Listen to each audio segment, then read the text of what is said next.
అందుకని వాస్తవానికి సార్ ఇప్పుడు బాలసుబ్రహ్మణ్యం విభేదిస్తాం కానీ వాస్తవానికి ఏంటంటే మేము ఉద్యమకారులం, ప్రజల్లో ఉండేటోళ్ళం. మీరేమో ఇప్పుడు ఈ ఒపీనియన్ చెప్పు అంటారు. ఇక మాకు ఒక్కోసారి ఈ ప్రజలకి కొంచెం క్లారిటీ రావాలి కదా.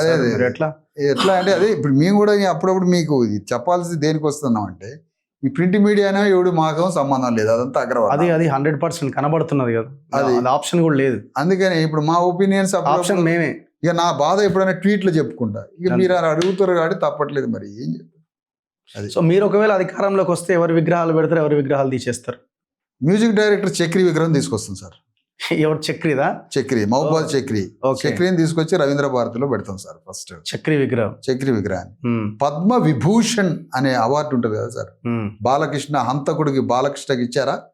పద్మ విభూషణ్ ఎవరికి ఇస్తామంటే సిద్దిపేటలో ఒక యాక్టర్ ఉన్నాడు సార్, అద్భుతంగా చేశాడు. అలాంటి యాక్టర్ని మీరు చూడలే ఇంతవరకు.